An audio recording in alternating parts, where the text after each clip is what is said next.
저는 여기가 다 나쁘다고 얘기를 할 수 없어요. 그러나 특별히 눈에 띄는 데 한국 기장, 그래서 성공해. 이 중심으로 이끌어 간다는 거예요. 이 중심으로. 또 여기 있는 사람, 특히 기장 있는 사람들에 대해서 총무만 하는, 여기 있는 사람만 다 총무를 하고 있더라고요.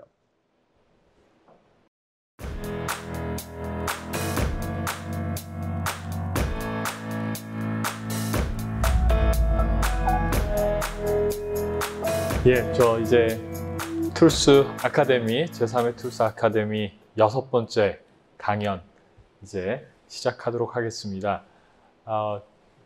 최근에 그 종교계 안에 정의구현 사제단이나 오늘 조영현 목사님께서도 이렇게 말씀 많이 해주셨는데요.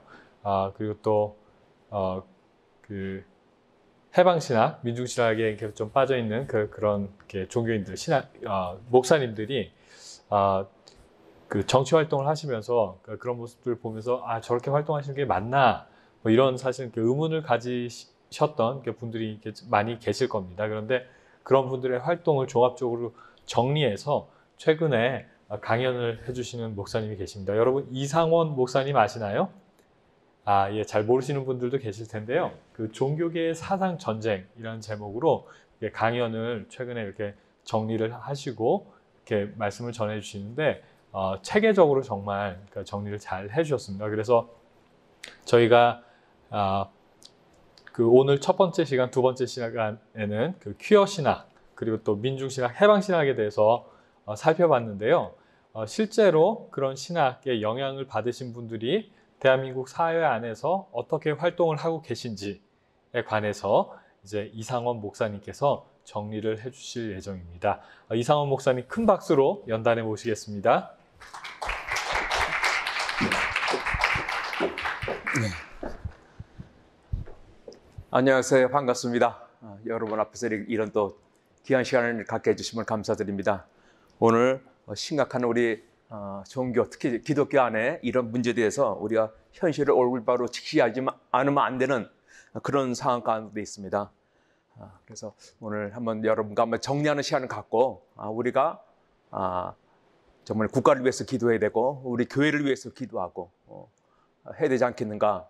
오늘 강의를 통해서 또 여러분이 이제 제가 오늘 PPT 자료를 이제 일부러 만들었습니다. 많이.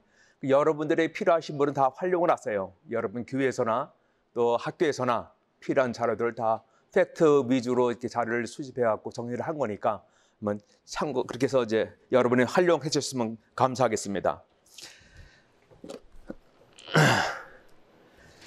이제 목사니까 이제 성경 말씀으로부터 시작하도록 하겠습니다. 여러분과 한 절씩 한번 교독할까요? 제가 먼저 읽겠습니다. 여호와여 도우소서, 경건한 자가 끊어지며 충실한 자들이 인생 중에 없어지나이다.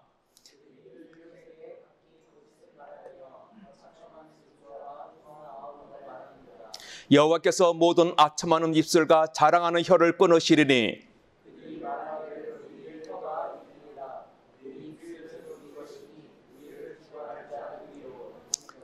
여호와의 말씀에 가련한 자들의 놀림과 궁핍한 자들의 탄식으로 말미암아 내가 이제 일어나 그가 원하는 안전한 지대에 두리라 하시도다.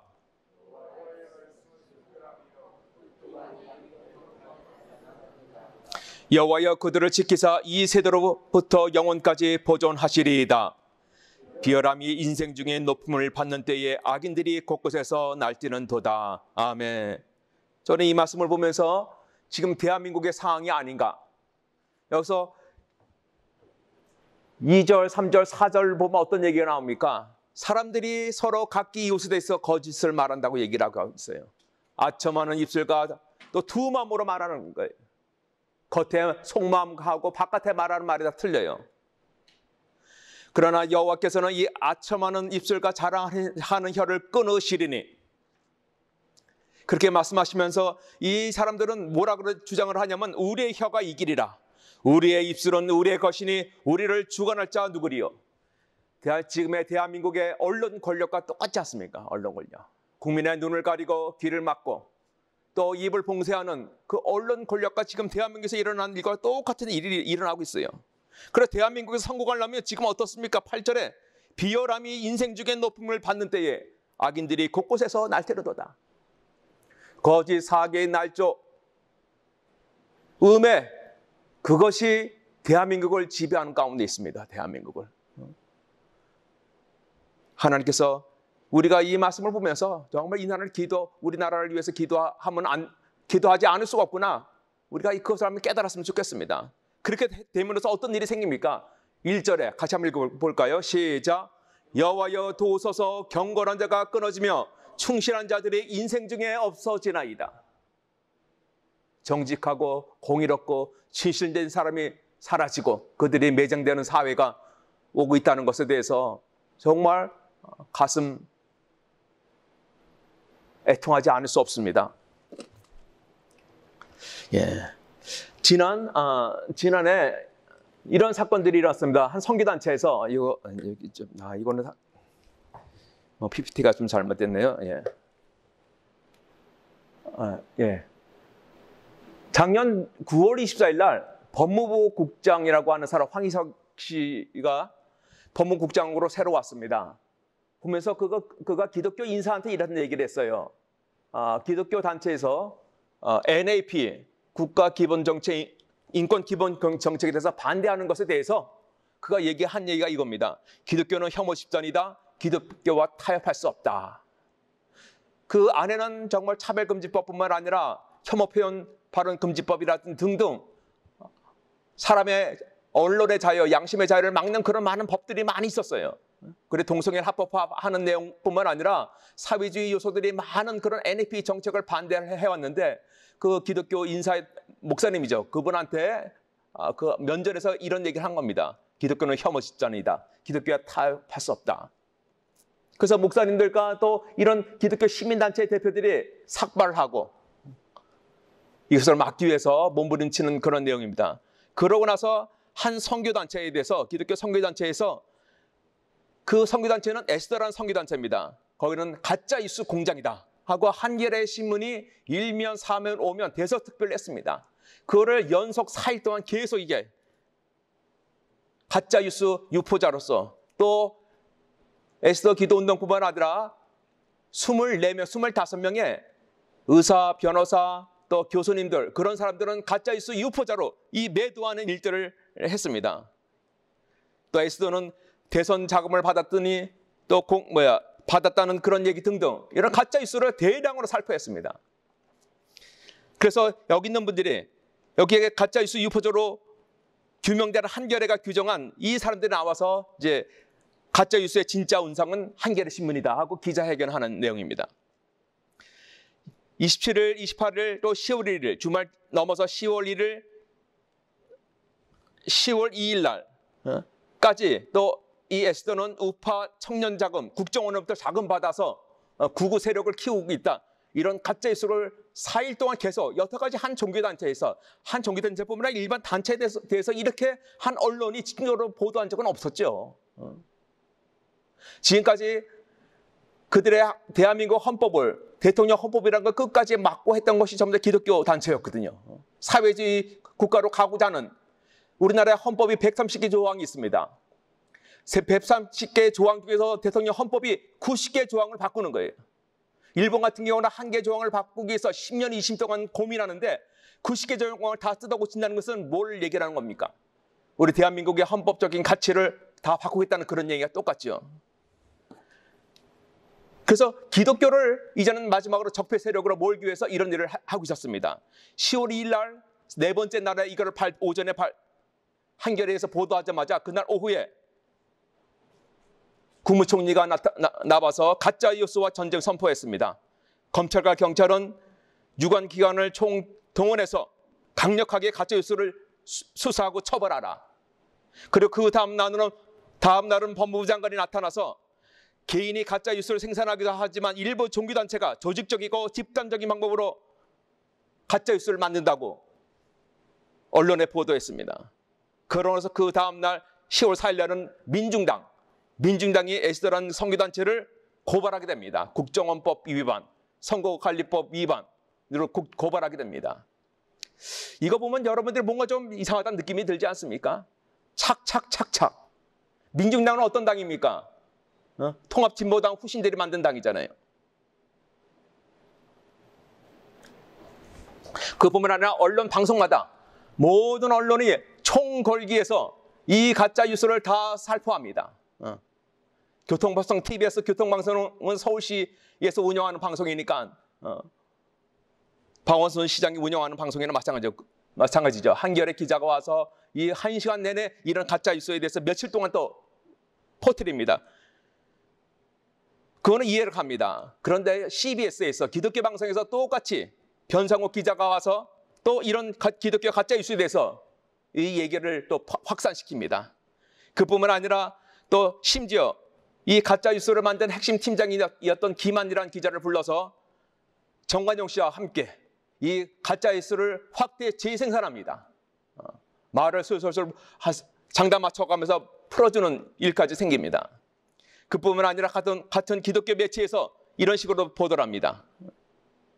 에스더 가짜 뉴스 공장 보도 누가 뒷봐주고 있다. 구구 기독단체 트루스 포럼 거리 집회 뭐 그런 등등등 하고 있고, 또 박요셉 기자, 또 이은혜 기자, 또 박요셉 기자가 송영길 의원의 국정감사 기간, 그 당시에 국정감사 기간이었습니다. 송영길 의원의 이 에스더 단체에 대해서 조사하라고, 뭐 국정원법 받았는지, 뭐 횡령 있는지 유용 조사하라고까지 국정감사 기간 동안에 얘기를 합니다. 이 언론 이것을 보도한 것이 이제 유세인주의죠. 이거 기독교 단체 아닙니까? 기독교 단체.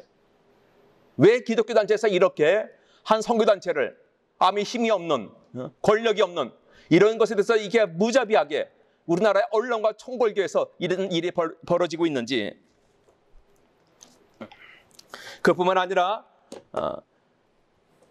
작년 여름에 제가 여기서 강의를 2번 한 적이 있습니다. 종교계의 사상제정, 오늘 제가 말씀드리는 이 강의하고 또 국내 사회주의 세력에서 강의를 했습니다. 그랬더니 한겨레 기자 등을 포함해서 이들이 몰래 찬입해서 다 녹화를 했어요. 녹화를 해서 한겨레 사이트에 다 올리고 했더라고요. 그뿐만 아니라 뉴스엔조이도 이것을 대서특필합니다. 에스더 미디어 선교 학교에서 뉴스엔조이 정북몰이 했다. 그뿐만 아니라 또 이들이 한겨레를 중심으로 한 한겨레를 비호하는 세력이 이런 가짜 뉴스와 기독교라는 포럼을 개최합니다. 한국 좀 확대 보면 한국 기독교 가짜 뉴스의 추억, 뭐 송승호 박사, NCCK 간사, 또 가짜 뉴스 그리고 구구 기독교 변상욱 대기자, 아까 CBS죠. 가짜 뉴스를 없애기 위한 시민운동의 역할 안진걸 소장.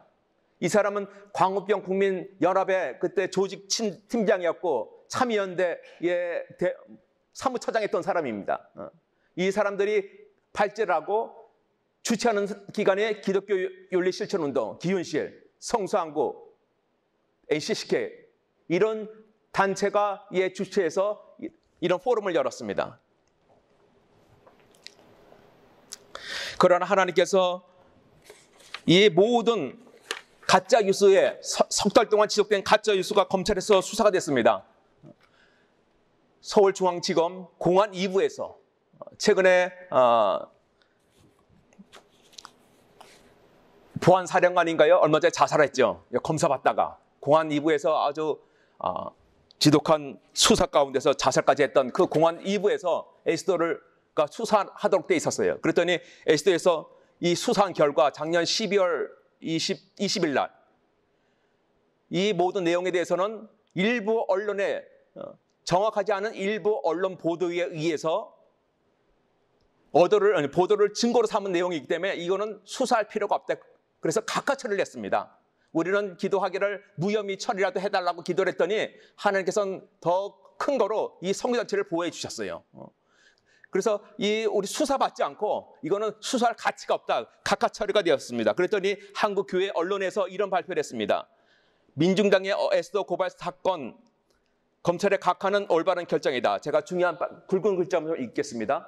한겨레 신문의 탐사기획팀 김한, 변지민, 박준용, 장나래 기자는 에스더 기도운동을 가짜뉴스 공장으로 그리고 25인의 기독 전문인들을 가짜뉴스 유포자로 대서특필한 것이다. 한겨레와 우호적인 일부 언론들도 사실 여부를 파악하지 않고 이 거짓 기사들을 날마다 퍼날랐다. 에스더 기도운동은 한순간에 범죄 집단이 되었다. 그것이 한국교회와 에스더가 동성애와 차별금지법을 반대하고 불법 난민들을 반대한 대가인가? 건강한 사회 운동을 하는 기독교를 혐오 집단으로 교수, 의사, 변호사 등의 기독 전문인들을 가짜 뉴스의 유포자로 몰아붙이는 불순한 언론에 대해서 국무총리와 법무부 장관은 철저히 단속해 주길 바란다. 지금 한겨레 신문 사장과 기자들에 대한 수사가 진행되고 있다. 그런 가운데 탐사기획팀의 기자들이 가짜 뉴스를 이용하여 언론 상등을 수상하고 있다는 것은 명백히 그들의 거짓을 덮으려는 의도가 분명하다. 이번 기회에 검찰은 한겨레 신문에 대해 참가 거짓이 분명히 드러나도록 엄정하게 수사해 줄 것을 요청하며 앞으로 언론 횡포와 갑질로 사회 질서를 교란시키는 가짜 뉴스에 대해서 일벌 백계 해줄 것을 한국교회는 강력히 요청한다. 한국교회에서는 이런 발표를 했는데 계속 수사가 지금 몇 달이 되도록 미온적으로 진행되고 있습니다. 참으로 안타까운 일입니다. 이 나라의 사법의 정의가 사라지고 있는 것이 아닌가. 그런데 이런 것이 왜 생겼는가? 이거 우연찮게 이런 일이 생긴 것인가? 우리 한번 이론적 배경을 한번 보도록 하겠습니다. 우리가 너무나 잘 아는 안토니오 그람시 있죠? 진지전으로 헤게모니 이론으로 유명한 사람이 있습니다.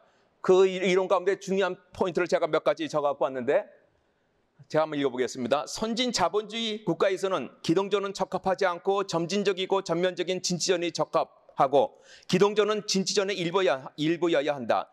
진지전은 사전의 혁명 과정이기 때문에 국가 또는 국가 구조를 서서히 변형시키고자 노력한다. 진지전의 무기는 대중의 의식을 전환시키는 이데올로기 투쟁이었다. 끊임없는 이데올로기 교육과 정치 교육을 실시해야 한다. 진정한 혁명은 시민사회를 장악함으로써만 이 사회주의 혁명은 성공할 수 있다. 즉 정상적인 헤게모니 기반을 획득할 때 혁명이 성공한다. 레닌은 무력 혁명을 통해서 정권을 사회주의 혁명을 이루어낸다고 얘기를 했는데 이 사람은 그곳에서 나중에 스탈린의 무력 혁명을 했지만 스탈린의 그 개인 우상화 독재에 대해서 이 사람은 반기를 들었습니다.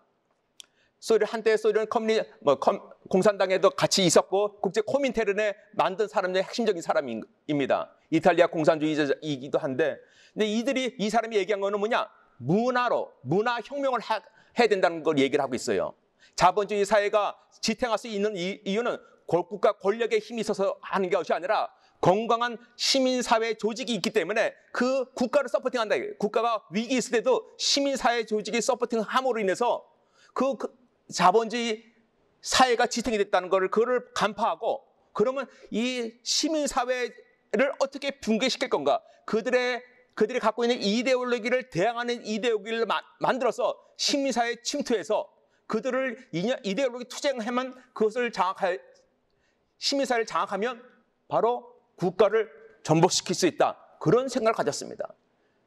그래서 이 진지전이라는 것이 그 시민사회 조직, 각 영역별 시민사회 조직을 만드는 것입니다. 이것이 우리나라 80년대에 우리나라 소위 좌파라고 하는 세력들, 신북적이고 또 피드 계열이라든지 피드 계열 중에서 이 체제를, 이 시스템을, 이 전략을 도입하게 되었습니다. 그래서 도입해서 이렇게 만들었어요. 1986년 2월에 역사문제연구소를 만듭니다. 그리고 그 다음에는 교육 분야의 진지를 구축합니다. 민교협, 대학교에 있는 교수단체죠. 교수연합, 민교협, 전대협, 정기조를 만듭니다. 교사. 대학과 학생들과 교사들을 80년대 중반에 이 진지를 구축합니다. 그리고 88년에는 사법계의 법조계의 진지를 구축합니다. 그리고 88년에는 5월달하고 10월달에는 언론계의 진지를 구축합니다. 그리고 노동자와 농민의 진지를 구축하고, 또 반민족문제연구소는 역사문제연구소가 더 분화돼서 반민족문제연구소가 만들고, 그리고 참여연대까지 만들게 됩니다. 이것이 혁명을 위한 시민조직이 구축이 된 것입니다. 지금 우리나라는 서울대부터 더 유명한 참여연대 출신들이 지금 대한민국을 통치하고 있지 않습니까? 그래서 이 여기서 대항 헤게모니를 만드는 거예요. 대항 헤게모니를 만들어서 이 나라가 지탱되기 위해서는, 우리나라가 지탱되기 위해서는 어떤 헌법적인 가치, 자유민주적인 가치에 기반을 하고 국민들로 하여금 애국심을 갖도록 하는, 이 나라에 대해서, 역사에 대해서 긍정하고 더 좋은 역사를 발견해서 국민들로 하여금 자긍심을 갖도록 해야지만 어떤 애국심이 생기고 이 나라를 수호할 수 있지 않습니까? 그와 전반대의 일을 하기 위해서 우리나라의 헌법 질서를 무너뜨리고 애국심을 갖지 못하도록 하기 위한 가장 좋은 전략이 뭘까요? 바로 역사를 왜곡하는 것입니다. 대한민국 국가가 태어나지 말아야 될 나라로 만드는 겁니다. 그러면 그게 다 무너지게 되는 거예요. 그런 국가에서 그런 정권이 하는 모든 일은 다 부정하게 되는 것입니다. 그래서 역사문제연구소가 제일 먼저 시작이 됐어요. 이들의 국가관 갖고 전부 다 학교에서 교육을 하는 겁니다. 80년대. 사법계도 마찬가지죠. 다 여기는 이 역사관을 갖고 소위 민중상한이라고 얘기를 하죠. 민중상한의 역사관을 갖고 대한민국을 바라보는 겁니다. 더 쉽게 얘기하면 북한식 역사관이라고 봅니다. 주체 사관하고 거의 같은 것이 대한민국의 역사관인 것입니다. 대한민국에 대해서는 부정하고 비판하고 도리어 북한의 정통성이 있다고 얘기를 하고 김일성의 항일투쟁을 또 은근히 주장하고 이것이 시민사회를 통한 바로 혁명조직입니다. 그뿐만 아니라 90년대는 혁명조직을 혁명을 위한 국가조직까지 만듭니다. 국가조직이 두 군데가 있어요. 혹시 뭔지 아세요?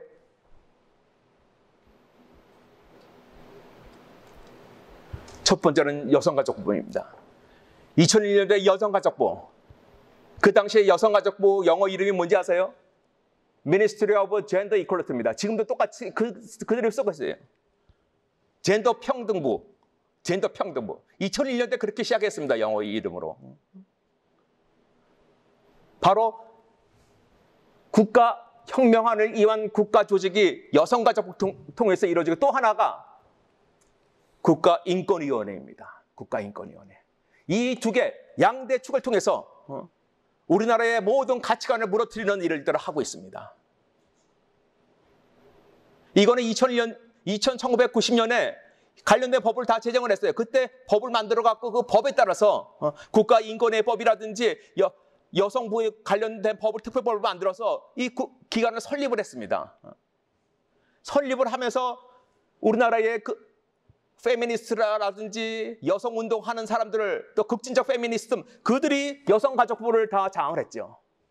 그때 초대 장관이 누군지 아십니까? 한명숙 씨가 초대 장관이었습니다. 또 국가인권회. 이 국가인권회는 누가 다 새로운 부서가 오면 그 직원들이 필요할 거 아닙니까? 여성가족부는 민의회 출신들이 크리스천 아카데미 출신들이 여기에 다 장악을 했습니다. 또 국가인권위에는 참여연대 출신이 거기에 사무국장이 다 여기서부터 사무국장이 돼갖고 그걸 다 장악을 하고 처음부터 출발이 이렇게 시작되었습니다. 이 두 개가 국가의 돈 갖고 우리나라를 의식화, 혁명화하는 그런 작업을 하고 있습니다. 이거에 대한 이론의 더 구체적인 내용이 바로 우리 잘 아는 루이 알투세르. 같이 한번 읽어볼까요? 시작. 네오막시즘은 사회 상부 구조를 변형시키고자 하는 문화혁명으로 기존 체제 안에서 정치를 통해서 법, 제도, 질서를 바꾼다. 억압적인 국가기구를 변화시키기 위해서는 이데올로기적 국가기구 안으로 들어가 기존의 성윤리, 성별의 개념, 가족의 개념을 해체하고 재구성해야 한다. 혁명을 하려면 지하당 조직보다 대중정당이 유리하다. 문화, 예술, 언론 등 각 분야의 헤게모니를 장악해 국가로부터 지배적인 이데올로기를 뺏어와야 한다. 이 알투세르가 프랑스 공산주의자이면서 사상가인 이 사람이 가장 존경했던 사람이 안토니오 그람시예요. 좀 전에 봤던. 그 사람의 사상을 더 발전시킨 것입니다. 더 발전시켜서 안토니오 그람시가 네오막시즘의 시조라고 볼 수가 있어요. 시조라고 본다면 이거 더 발전시켜서 안토니오 그람시가 이 사람이 세상에 나오게 된 것은 68 혁명 한 3년 전에 그가 쓴 옥중 서한을 통해서 그 이데올로기가 68 혁명의 기본 베이스가 된 것입니다. 그래서 그것을 활용해서 이 루이 알투세르가 더 발전적인 68 혁명의 그 사상을 계승하는 이론을 만든 것이 이데올로기적 국가기구라는 그것을 만들게 됩니다. 좀 더 자세히 설명드리면 이런 얘기입니다.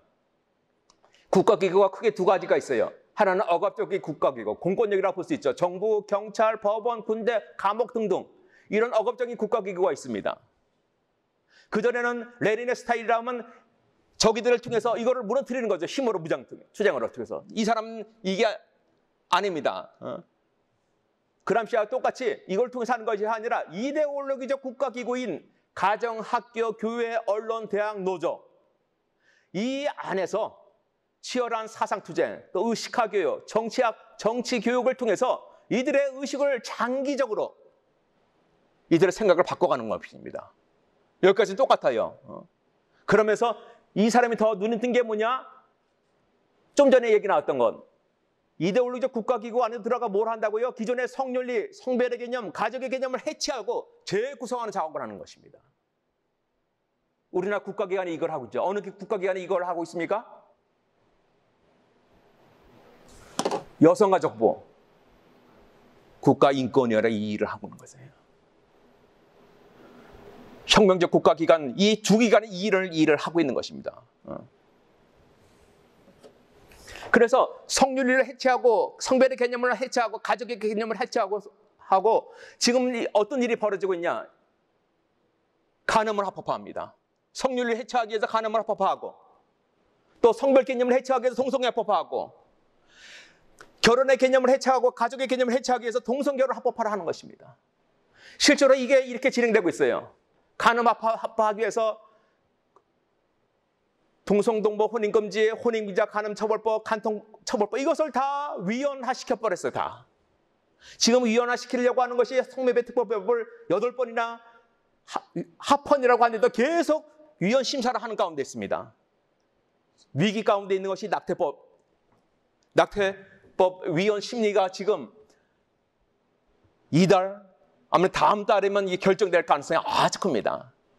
낙태가 합법화되면 간음이 공식적으로 합법화되는 건 마찬가지예요. 그 전략에 따라서. 그래 동성애 합법화하기 위해서 군동성애 합법화하려고 시도를 하고 있고 좀 이것도 군형법도 아마 내년에 아마 이게 되면 이것도 계속 오래 중으로 할 가능성이 큽니다. 그리고 학생 인권조례, 시민 인권조례 요새는 말을 이렇게 바꿉니다. 학생 인권조례를 아동 친화 도시 또 시민 인권조례를 여성 친화 도시 이런 식으로 교묘하게 말을 바꿔서 이거를 시도하겠어요. 다 동성애 합법화하기 위한 것입니다. 작년에 재작년에 서울대학교에서 대학 인권 가이드라인이 있었죠. 이런 걸 통해서 동성애 합법화 시도하는 가운데 있습니다. 그리고 동성결혼 합법화하기 위해서 2006년도에 동성결혼 합법화가 김조광 씨에 의해서 시도가 됐었잖아요. 또 생활동반자법, 동반자 등록법 이것을 발의하는 또 올해 발의할 예정입니다. 이것을 발의를 시도했던 사람이 그 전에 19대 국회의원에서 누가 그랬는지 혹시 아세요? 그 사람이 지금 여성가족부 장관이 됐습니다. 누굽니까? 진선미 의원. 명성교회 집사라고 하는 사람인데 장관이 되면서 아마 정부 안으로 이거를 시도할 가능성이 큽니다.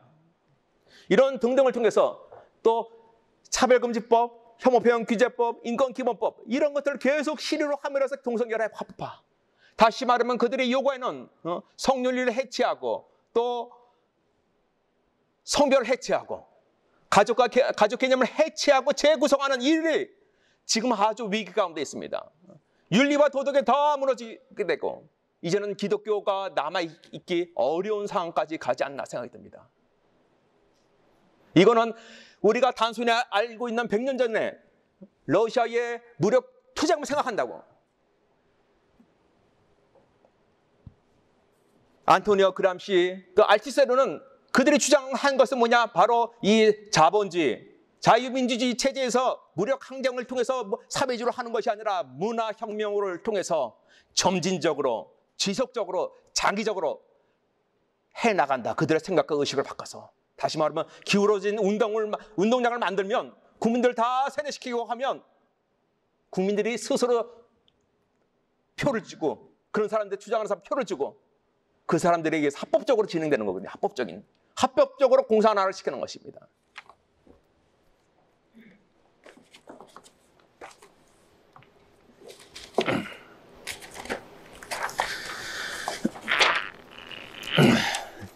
국민들을 사상과 의식을 바꾸는 가장 대표적인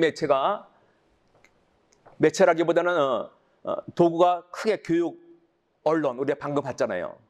이 두 가지를 부각이 되는데 사람들이 관가를 하는 게 종교 분야예요. 종교 분야는 함부로 얘기를 할 수 없으니까 관가를 하겠죠. 그러나 이 셋 중에서 가장 심각한 것이 종교 분야라는 사실이에요. 왜? 누구든지 이 종교 분야는 다 진출이 쉽기 때문에, 다른 분야에 비해 훨씬 쉽기 때문에, 또 눈에 띄지 않기 때문에, 종교 분야가 지금 특히 기독교 같은 경우 다른 종교도 마찬가지지만 정말 진리돼서 세상에 잘못된 것에 대해서 잘못됐다고 얘기를 하지 못하고 있잖아요.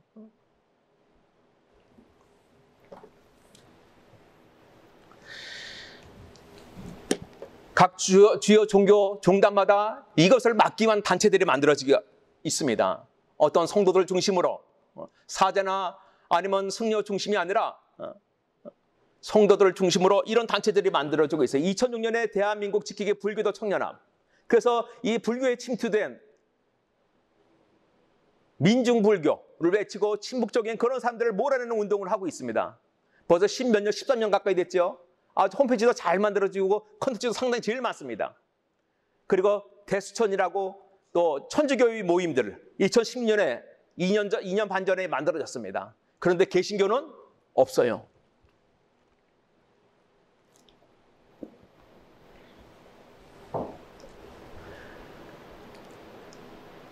정의사제 구현단의 붉은 신부들의 모습입니다.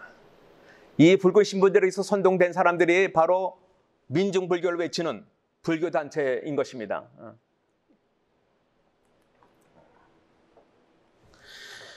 천주교에 이런 정의 구현 사제단이 있다면 개신교에는 뭐가 있을까요? 아까 목사님께서도 이런 말씀하셨지만 한국기독교교회협의회가 그 역할을 하고 있어요. 정의사제 구현단. 우리말로 이제 NCCK라고 그러죠. WCC가 각 나라마다 있는 것을 NCC라고 그럽니다. K는 코리아를 말하고 있고 NCCK가 그 역할을 하고 있습니다. 그런데 NCCK가 다는 아니지만 이 NCCK 대표는 각 교단마다 돌아가면서 임기를 1년씩 합니다. 1년씩 하는데 문제가 뭐냐? 여기 안에 본부를 장악한 그런 사람들이 문제예요. 사무국을 장악한 사람들. 소위 총무단. 각 교단마다는 각 개신교의 교단마다는 다 대표명으로 항상 성명서를 발표해요. 근데 여기는 두 가지 성명서가 나와요. 대표가 발표하고 대표를 거부하는 총무단이 발표를 합니다. 참. 그 총무단의 임기가 보통 4년 내지 6년, 8년까지 가요. 그러니까 회장을 1년 지나면 사라질 거니까 신경 안 쓴다는 겁니다. NCCK에 가입된 교단들입니다. 장로교 통합, 또 기감, 기장, 구세군 성공회, 기독교 대한복음회, 또 하나님의 성회, 여의도 수보원교회 그런 한국 정교회, 루터회, 그리고 CBS. 바로 CBS 여기 나와 있잖아요. 그러니까 이 복음주의적인 그런 성회단체, 그런 기독교에 대해서는 맹렬하게 공격하는 것이 CBS입니다. 여러분 잘 분별해야 됩니다. 한국기독교서회, 그리고 한국기독학생회 총연맹, YMCA, YWCA. YWCA는 특히 이하경 사무총장의 옴으로 인해서 완전히 작용화됐습니다. 이 전국 이 사람이 노무현 재단에 있던 분이잖아요. 난민전으로 인해서 대한민국을 공산화시키겠다는 베트콩 월남과 똑같은 전략으로 공산화시키겠다 했던 난민전에 소속됐던 사람인 것입니다. 이 사람이 국회의원 되고 2000년 초반에 YMC 전국 총연맹 회장이 되며 사무총장이 되면서 각 시마다 각 지역별로 YMC 회원들 다 끌고 나가고 합니다. 또 YWCA는 민의회가 중심이 돼서 장악되어 있죠. 저는 여기가 다 나쁘다고 얘기를 할 수 없어요. 그러나 특별히 눈에 뜨는 데가 한국 기장, 그래서 성공회, 이 중심으로 이끌어 간다는 거예요. 이 중심으로. 또 여기 있는 사람, 특히 기장 있는 사람들에 대해서 총무만 하고 여기 있는 사람만 다 총무를 하고 있더라고요. 작년 연말에 혹시 물 좀 한 컵. 작년 연말에 불교 단체에서 이석기 씨한테 불교 인권상을 수여를 했습니다.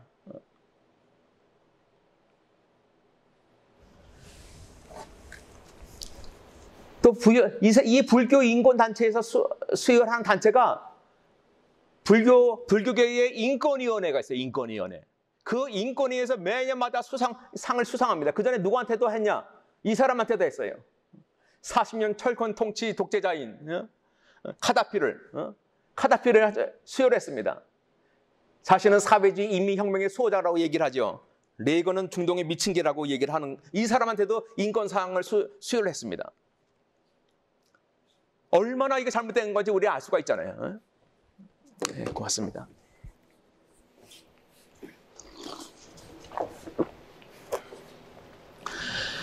불교단체에 불교인권위원회가 있다면 똑같이 NCCK에도 인권위원회가 있습니다. 1974년에 인권위원회가 만들었어요. 그러나 90년대 요거를 그 NCCK를 인권위원회에서 정의평화위원회를 만듭니다. 그래서 이 NCCK에서 준 사람들의 신분을 보면 민변 출신 변호사들한테 인권상을 줬습니다. 또 민노총 소속의 노동조합, 표창원 씨, 임태훈 씨. 임태훈 씨 알죠? 얼마 전 최근에 육군 별넷 포스타, 육군 참모총장, 일군 사령관인가 참모총장 되는 사람을 끌어내렸잖아요. 저 군 당병에 대해서 뭐 인권 착취를 했다 식으로 해서 나중에는 무혐의가 됐고 단지 식사 150만 원 정도 금품 받은 거로 해서 그 사람이 완전히 그분이 장로님이신 걸로 알고 있어요. 아주 애국적인 인사이신데 그분을 끌어낸 아주 공력 크죠. 4.16 기억 저장소 최승호, 이 사람이 누구죠? 강우병 사태 MBC PD 담당 팀장이었습니다. 이 사람이 MBC 사장이 됐죠. 또 민노총, 지금 NCCK에서 주는 상들이 이렇습니다. 이런 분한 상을 줘요. 같은 코드란 얘기겠죠. NCCK의 정의평화위원회가. 그뿐만 아니라 불교인권위에 아까 좀 전에 얘기했듯이 카다피에도 상 주고 정수일한테 이중간첩 정수일이잖아요. 박석훈 가장 극자 성향의 활동가죠. 박원순 정신문화 정대협이라고 해서 위안부 문제를 갖고 항상 나오는 단체들, 또 민가협, 민주화를 위한 민주화 가정협의회인가 아마 그렇습니다. 이 민가협이 뭐냐면 옛날에 빨치산가, 남로당과 미전향 장기수 그런 사람들의 가족들입니다. 유족들. 그런 사람들 모인 단체들이에요. 그럼 얼마나 상당히 극렬한 단체이겠습니까? 이런 단체. 그리고 이석기. 다 같은 코드에 있는 사람들인 것입니다. 이 사람들 다 같은 불교 인권에 같은 코드에 있는 사람들. 또 여기는 또 같은 코드 있는 사람들한테 상 줬습니다. 이 NCCK는 최근에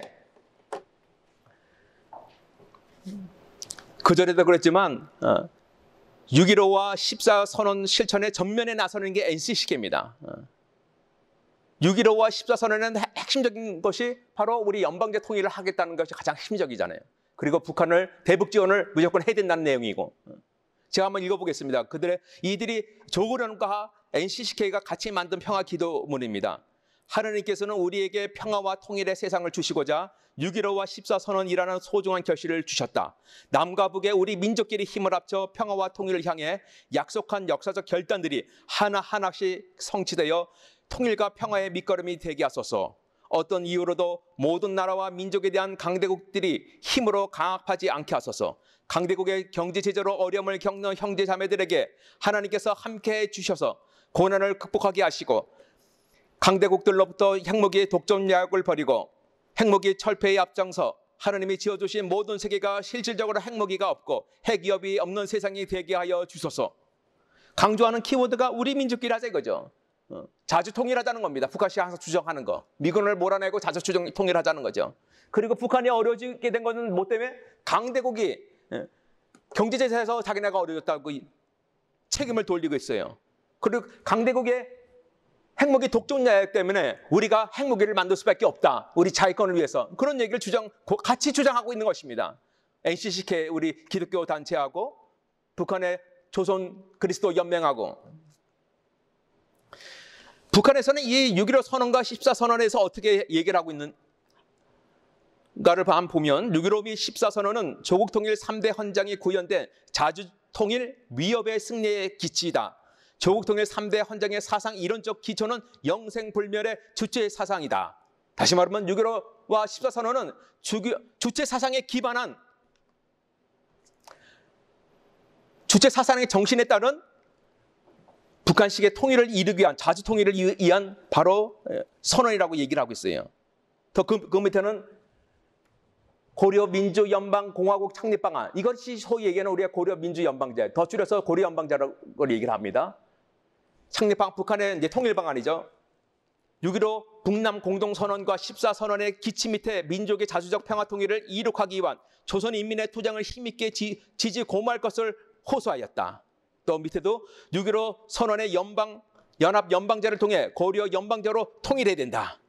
북한은 항상 이렇게 6.15 선언과 14선언이 있을 때마다 이 얘기를 항상 얘기를 합니다. 다시 말하면 6.15와 14선언은 고려연방제이고 그것은 주체 사상에 기반하는 연방제, 북한식의 연방제 통일이다. 북한식의 자주 통일이다. 다른 적나라하게 얘기하면 적화 통일을 얘기를 하는 것입니다. 2002년 6월 29일 이날에 혹시 무슨 일이 일어난지 아세요?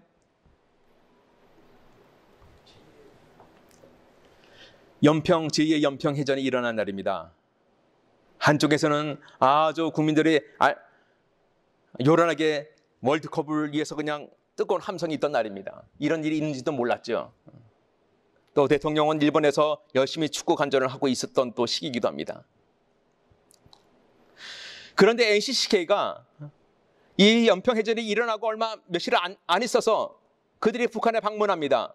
NCCK가 하는 얘기가 이겁니다. 제2연평해전 후 직후였던 2002년 7월 북한의 체제 찬양극인 아리랑 축전을 공식 창간했다. NCCK는 한반도를 둘러싼 전쟁의 암문을 걷어내고 경직된 남북관계를 풀겠다며 창간 의의를 설명한 바 있다. 당시 아리랑 축전은 북한이 김일성 생일 90주년과 김정일 회갑을 기념하기 위해 4월 29일부터 6월 20일까지 평양 능라도 노동절 경기장에서 개최됐다. 6월 29일까지 연평해전이 일어난 날. 이게 아마 북한에서 축하 선물로 준 날이 아닌지 모르겠어요. NCK 측은 방문 후 이번 북한 방문으로 아리랑 축전뿐만 아니라 분단 57년 동안 만나지 못했던 북한 교회도 방문할 수 있다며 이번 방문이 남북 교회들의 연대에도 긍정적 영향을 미칠 것이라고 주장했었다. 이게 제정신인지 모르겠습니다. 우리 젊은이들은 북한의 갑작스러운 기습에 의해서 폭탄에서 죽고 20명, 30명 가까이 되는 사람이 평생 불구로 살아가고 있는데 북한에 가서 아리랑 공연을 보고 있었다고요? 아리랑 공연이 뭡니까? 이게 아리랑 축전입니다. 가장 유엔에서도 최대의 아동 인권 착취라고 얘기를 하고 있어요. 아이들이 기저귀 타면서 소변도 제대로 누지 못하면서 먹지도 못하면서 아주 대단한 아동 착취하는 것이 이것을 관람하러 갔다는 것이 말이 됩니까? 가서 뭘 보겠습니까? 이걸 그대로 선전하는 것 그대로 보고 오지 않았겠습니까? 김정일 환갑을 추억하면서 위대한 김일성 동지와 김정일 동지께 최대의 경의를 드립니다. 무궁 번영하라 김일성 민족, 김일성, 김정일 조선이여. 결세의 애국자 김정일 장군 만세. 이 사람들의 생각이 제정신인지 이 사람이 진짜 종교인인지 저는 의심하지 않을 수 없습니다.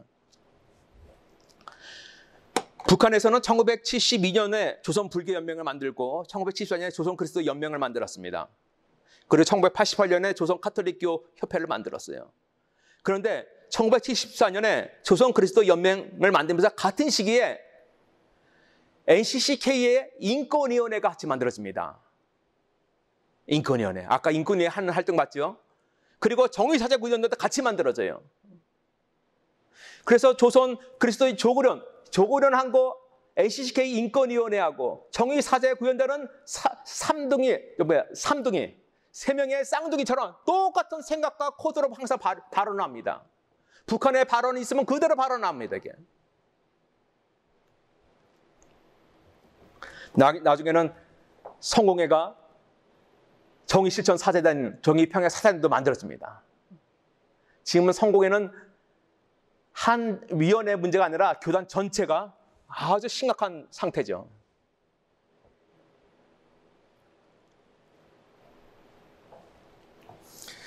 이 조선그리스도 연맹에 대한 조고련에 대해서 황정엽 씨가 이런 얘기를 합니다.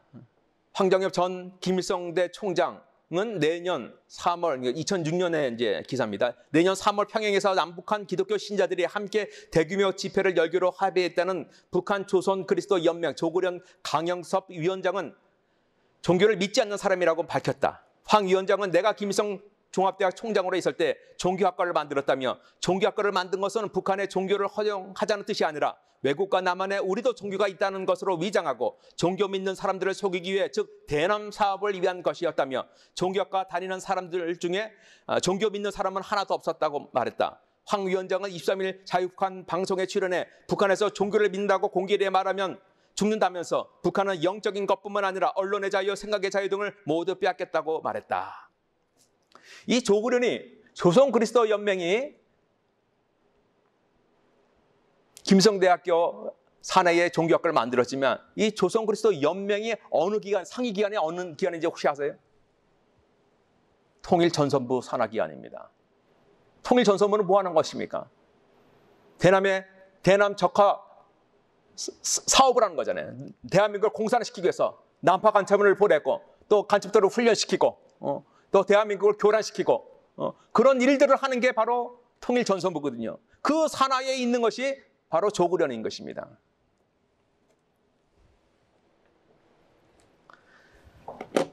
여러분 이거 많이 봤을 겁니다. 김일성 비밀교실이라 그래서 정말 오랫동안 저기 그 전향한 간첩들이 한 얘기를 쓴 내용인데 남조선에 내려가서 제일 뚫고 들어가기 좋은 곳이 교회이다. 교회에는 이력서, 보증서 없이도 얼마든지 들어갈 수 있고 그저 성경책이나 하나 옆에 끼고 부지런히 다니면서 헌금이나 많이 내면 누구든지 신임을 받을 수 있다. 일단 이렇게 신임을 얻어가지고 그들의 비위를 맞춰가며 미끼를 잘 던지며 신부 목사들도 얼마든지 휘어잡을 수 있다. 문제는 우리 공작원들이 남조선의 현지 실정을 어떻게 잘 이용하느냐에 달려있는 것이다. 1974년 4월. 저는 이거 보면서 처음에 믿지도 않았죠. 그러나 가면 갈수록 시기가 교묘하게 똑같아요. 조국련이 만들어진 시기, 또 이 남파 간첩이 전향하고 이런 김일성 교실을 받았다는 얘기, 그리고 NCCK 인권위원회가 만든 시기, 또 정의사제 구현단이 만든 시기가 다 몇 년도라고요? 1974년도에 다 1974년도.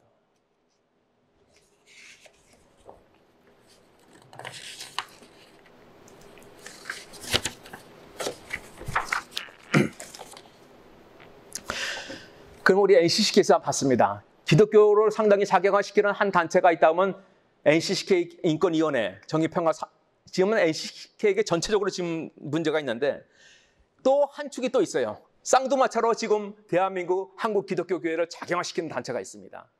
혹시 이게 어느 단체일까요? 어디요? 성서한국이라는 단체입니다. 성서한국. 성서한국 단체에 대해서 그들의 한 행동, 그들의 한 것을 좀 자세히 보도록 하겠습니다. NCCK도 장로교가 있죠, 그죠? 기장도 있어요. 장로교 통합교단도 있어요. 그러나 NCCK에 가입되지 않는 장로교 중심으로 성서한국은 구성이 되어 있어요. 다시 말하면 NCCK가 좀 진보 성향이 있다고 한다면 성서한국은 보수 성향이 있어요. 보수 성향이지만 방향은 똑같아요. 친북적이고 친동성애적이고 또 친이슬람적이고 다 그런 건 똑같아요. 이거는. 조국련하고 코드를 같이 하게. 단지 보수교단이기 때문에 공개적으로 하지는 못하겠지만 은근히 모든 목사들이 나서서 하는 것은 미비합니다. 그러나 특히 청년들을 활용을 해서 젊은 사람들이 이 전면에 서도록 만들어주고 있다는 사실이에요.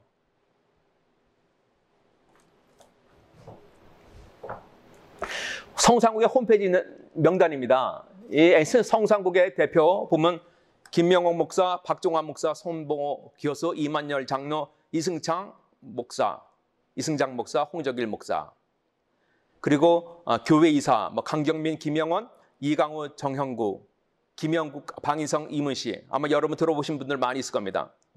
또 단체 이사들 보면 고강호, 김성희, 김정태, 윤영훈 최초로, 고상한, 김정명, 유익은, 최은상, 황병구.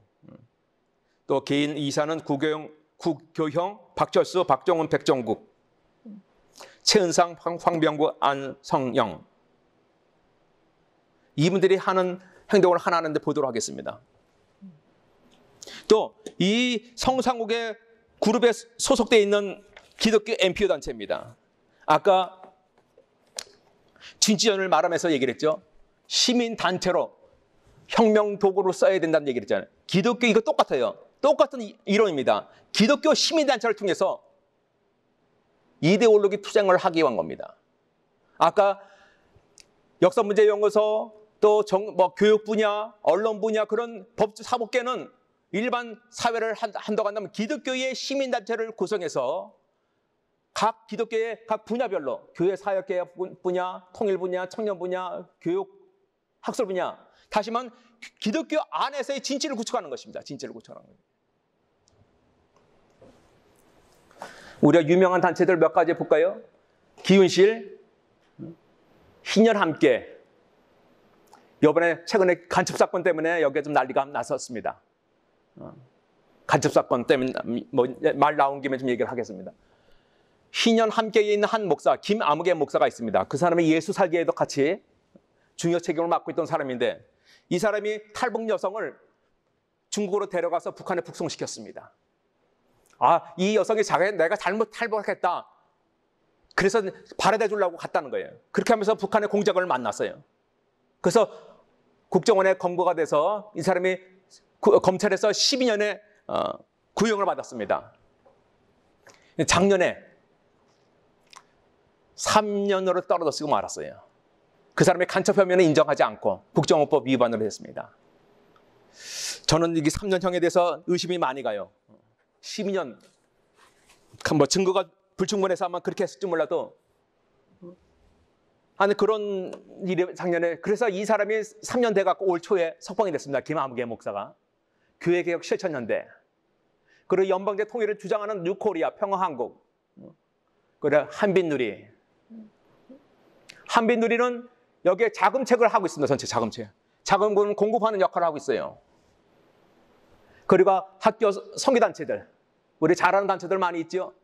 여기 선교단체가 모두 그렇다고 생각이 들지 않아요. 그러나 여기서 공개적으로 돈을 지원받고 또 여기서 같이 참여하는 단체들은 심각하다고 저는 봐요.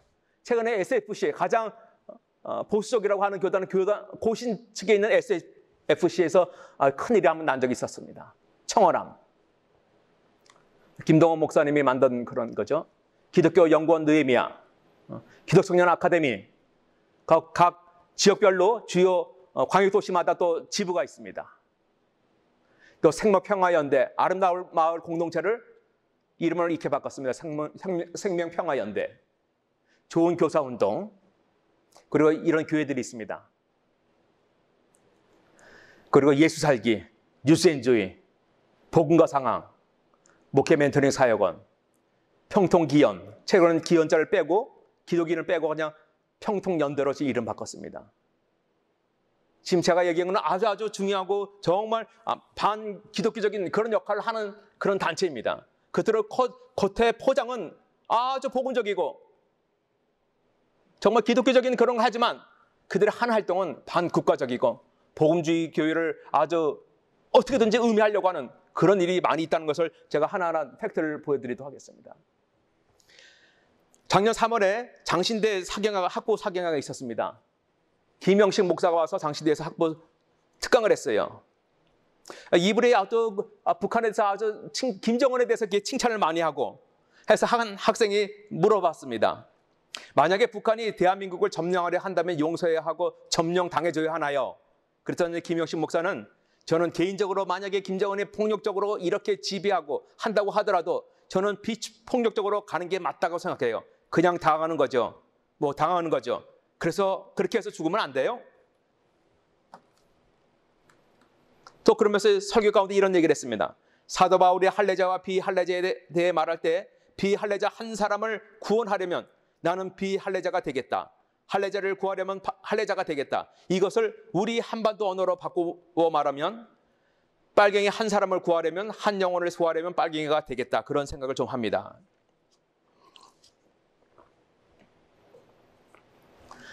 바로 이 사람이 이 평통위원회, 아까 좀 봤던 이 평통위원회 중요 역할을 맡고 있는 사람입니다. 평통위원회 운영위원을 맡고 있어요. 또 장신대에서 작년에 아까 좀 그런 강사, 사경의 그런 강사뿐만 아니라 매주마다 이런 사람들을 다 초청을 합니다. 김군주 교수, 기독연구원 느헤미야, 양희성, 청어람 대표, 백소영, 이화여대 교수, 저 가장 친동생인 사람이죠. 또 토지자유연구소, 얼마 전에 여기 토지자유연구소가 성서 한국 그룹에 같이 포함이 됐습니다. 그래서 희년 함께, 아까 저기 희년 함께인가 여기 희년 함께 같이 이게 합해졌습니다. 이게.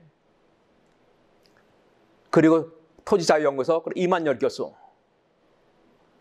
이 사람들을 매주마다 불러서 이런 강의를 합니다. 그런데 공통점이 하나 있어요. 여기 있는 사람들이 어떤 사람들이야? 어느 출신? 전부 다 성산국 출신이라는 것입니다. 이거 끝나고 나서 뭘 했나요? 여기 전도사란 학생들이, 신학생들이 가장 좀 우리가 경건해야 할 그 장소에 가서 이 동성애 깃발을 흔들고 사진 촬영을 하는 것입니다. 이게 장로의 신학대학 대입예실에서 일어난 일입니다. 이 학생들이 이 사람들을 잘 알아서 강사를 섭외했을까요? 아니면 여기에 관련된 어떤 교수나 그런 사람이 있어서 다 이렇게 섭외를 했을까요? 전자일까요? 후자일까요? 당연히 후자겠죠. 학부생들이 여러분 잘 아시잖아요. 학부생들이 이게 깊이 잘 알 수가 없단 말이에요. 이런 것들은. 또 어떻게 똑같이 성산고 출신들만 갖다가 강사로 세우는지. 그럼 성산국의 신학에 대해서 한번 보겠습니다. 어떤 그 목사들의 신학의 관점이 뭔지. 성서 한국에서 2년마다 전국대회가 열립니다. 1년마다는 각 지역별로 지역대회가 열려요. 아까 5개 지역이 있잖아요. 그죠? 부산, 대전, 광주 등등에서 5개 지역이 있는데 2년마다 전국대회가 열립니다.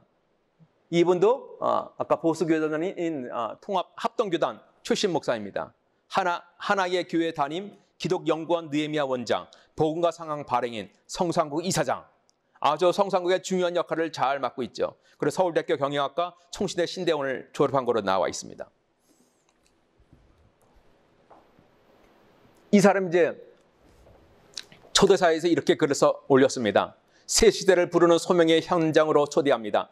헬조선이라는 현실 진단은 우리 사회의 모든 영역에서 터져나오는 구조 요청 소리입니다. 살려달라는 울부짖으며 변화를 추동하는 갈망이며 새 시대를 부르는 소망입니다.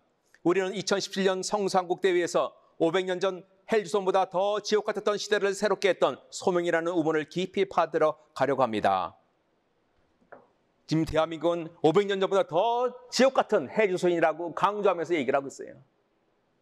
그래서 하나님의 부르심을 분별하고 분명한 소명의식으로 무장하여 하나님이 보내시는 삶의 현장으로 담대하게 나아가는 주의 백성들이 베이스 캠프의 현장으로 만들기를 소망합니다. 그래서 사회 선교사로 키우겠다는 것이 이 성산국에서는 사회 선교사를 세우겠다는 겁니다. 사회 선교사로. 지금부터 나오는 모든 앞의 내용도 대부분 그렇지만 정확한 팩트를 갖고 얘기를 하고 특별히 이것이 명예훼손 소송에 걸려 있는 사건입니다. 이 피고인 한 기독교 선교사가 이것에 대한 이것을 고발하는 내용을 영상으로 퍼뜨린 적이 있었어요. 그것에 대해서 성산국과 교회개혁 실천연대 또 거기에 관련된 개인에 대해서 이미 거명된 사람에 대해서 명예훼손을 고발했습니다. 이 선교사가 뭐라 그랬냐면 한국 기독교 내 침투해 있는 간첩 세력이라고 얘기를 하고 있어요. 성산국은 한국교회 내의 주체 세상을 신봉하면서 간첩들의 활동을 지원하고 교회를 박살내고 무너뜨리고 하나님을 회방하는 것이 목적인 종북좌파 간첩 단체다. 교회 개혁 실천연대 똑같은 얘기로 이렇게 강의 가운데 얘기를 했습니다. 그래서 1심에서 500만 원 선고받았어요. 그러다가 2년 후에 2심 선고가 판결이 났어요. 주문, 원심 판결을 파기한다. 피고인을 벌금 150만 원에 처한다. 미 벌금의 상당한 금액의 간압을 명한다. 이 사건 공소사실 중 2013년 7월 명예훼손의 점은 다 무죄다. 무죄다. 명예훼손이 아니라는 겁니다. 그런데 유죄가 남아있는 부분이 있어요. 간첩 조직이라고 하는 것은 유죄가 된 거예요. 왜 유죄가 됐냐? 아까 제가 좀 전에 얘기를 했죠. 그 검찰에서 12년 구형 난 것이 간첩협의는 적용 안 되고 국가보안법으로 처벌이 됐어요. 그래서 간첩 조직이 아닌 거예요, 됐어요. 다시 말하면 이 성상국과 이 성사과 관련된 모든 단체는 정복 세력이라 해도 합당한 거예요, 지금. 여기 한 내용들 보면 설령 피고인이 동영상과 게시글 내용이 적시에 해당한다 하더라도 그 전체적인 내용은 객관적인 자료에 기초한 진실한 사실에 해당하고 일부 과장된 표현이 있을 뿐이며 피고인에게 명예훼손의 범위도 없었다. 적어도 피고인은 적시한 사실이 진실이라고 믿었고 그러한 데에 정당한 이유가 있으며 피고인의 적시한 내용은 진실한 사실로서 오로지 공공의 이익에 관한 때에도 해당하므로 처벌할 수 없다. 대법원은 이제 대법원에서 기다리고 있는 가운데 최근에 이제 그렇게 3년 선고가 되는 바람에 간투죄를 적용하지 않는 바람에 150만 원 물 가능성도 있는데 아마 이 선교사님은 그 더 간첩죄에 해당되는 증거 자료를 더 아마 제출을 하고 있는 걸로 알고 있어요. 우리가 이거 법원에서 판결한 내용을 우리가 근거로 많이 좀 얘기를 하겠습니다. 이 성서한국 가운데 거기에 증거 자료로 제시한 것 중에서 성서 한국의 구성단체 생명평화연대, 이게 아름다운 마을 공동체의 같은 단체입니다. 또 기독청년 아카데미 강사이고 생명평화연대의 사무국장, 아름다운 마을 공동체의 홍영표가 카페에, 아름다운 마을 공동체 카페에 올린 내용입니다. 그 내용이 뭐냐? 구국전선이라는 대남 선전 선동하는 사이트, 그리고 정복설한테 지령하는 그런 사이트입니다. 투쟁을 지침을 내리고 하는 그 사이트, 그 내용을 그대로 카페에다 올린 거예요. 그 보도로. 그 내용이 이겁니다. 세상의 참다운 민주주의는 오직 하나이며 그것은 근로인민 대중을 위한 민주주의, 사회주의적 민주주의입니다. 인민민주주의 제도는 식민지의 반봉고 사회로부터 새 생활 창조의 길로 들어서는 나라들에서 합법적으로 거치게 되는 사회제도입니다. 그런데 이런 내용들 그대로 올린 거예요.